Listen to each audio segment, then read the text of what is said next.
What's up, everyone? Today we're going to be making barbecue chicken pizza. I've got a few different toppings that I like to put on mine. Maybe you could try it out. Stay with me.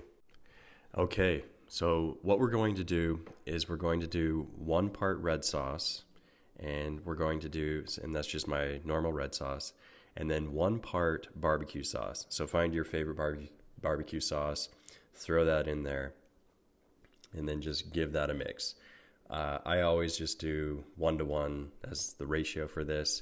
Mix it up nice and neat here in the bowl. This sauce is just a wonderful combination. Makes the pizza flavor of the barbecue chicken just that much richer.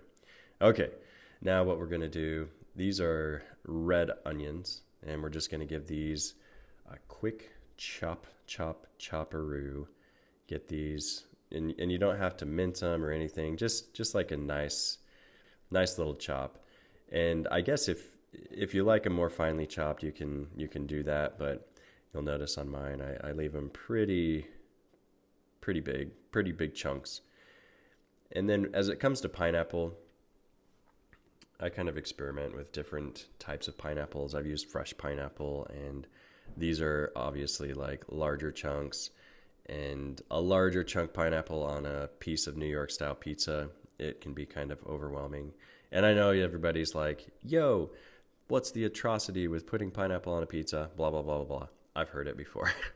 I think it tastes really good. So judge me, that's cool. This is a serrano pepper. You just want to do thin slices. If you want it less spicy, you want to get rid of all of the seeds. That's where you get the majority of the spice from these. And then this is a chicken thigh meat that I actually smoked prior to this. And so it was, oh man, this meat was so good. And I smoked this. I didn't use a traditional smoker. I actually used I have a Ninja wood fire pizza oven. And on the side of that little baby, it has a little port for smoker pellets. And so I just got some smoker pellets from my Costco nearby, and I smoked that chicken. And so this is just going to add like a nice level up sort of flavor on the pizza, on the barbecue chicken. It's an additional step, but if you're going to make some for family dinner or whatever, just make a little extra, reserve it in your fridge for pizza for another night. Okay, so now that we've got all of our ingredients put together, we're going to get our pizza dough ready to go. So I mixed, just placed it in the flour. I'm going to sprinkle my peel ever so slightly with flour.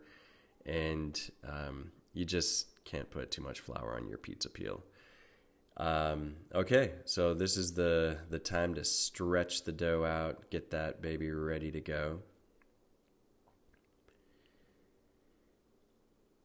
And this time I'm using my palm on there. Sometimes I'll just kind of create little air bubbles, poke my finger on the dough, but this batch, I think what had happened is it wasn't quite as stretchy as normal. I don't think I let it raise as long as I should have.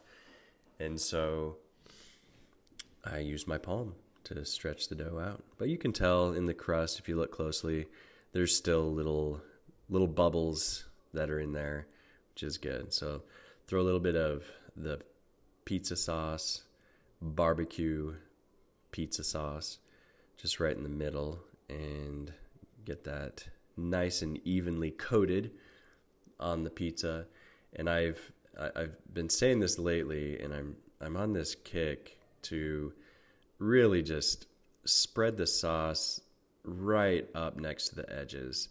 I know it's more beautiful to look at a pizza that has like a nice thick crust or whatever, but I've just been kind of going for comfort food recently, and just covering as much of that pizza with sauce and the toppings.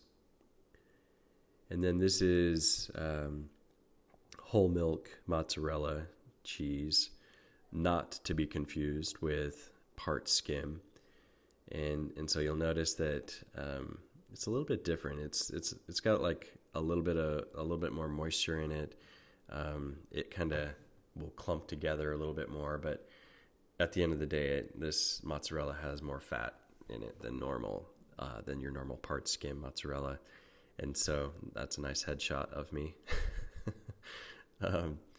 And so because it has more fat, it's more flavor. It's more flavor to savor.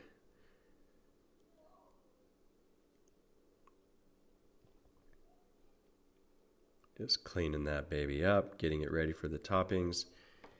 And then typically what I do when I'm making pizzas, I usually start with the protein first. That's usually like my base layer, and then I'll put on like the veggies on top of that. So cheese, protein, and then your veggies and so forth.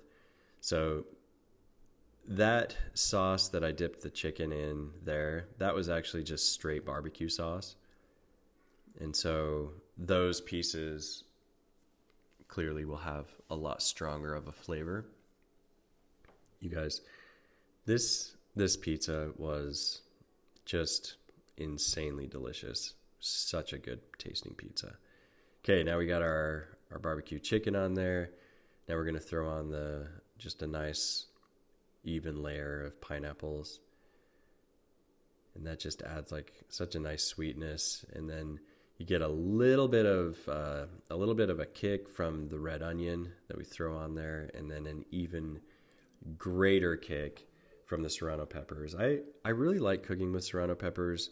They are spicier than jalapenos, but the interesting thing about them is when you put them in combination with other foods like pineapple, for example, that spice can get tamed pretty easily by the food surrounding it.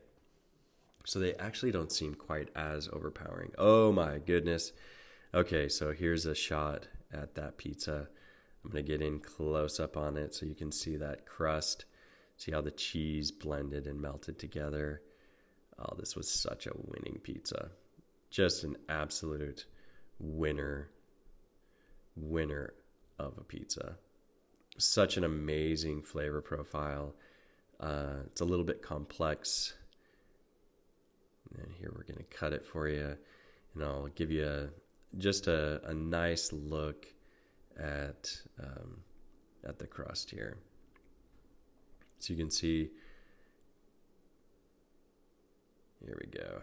Look at this thing. Absolutely amazing. And the crust developed nicely. There goes a pineapple. Throw that guy back on there. Okay, thumbs up. Hey, thank you so much for watching this video. I hope you enjoyed it. I'd love to get your feedback in the comments below. And don't forget to subscribe as well. As always, I want to recommend I have a course on making pizza. I show you from start to finish how to make amazing New York style pizzas. Check it out in my bio that I have linked here. Peace.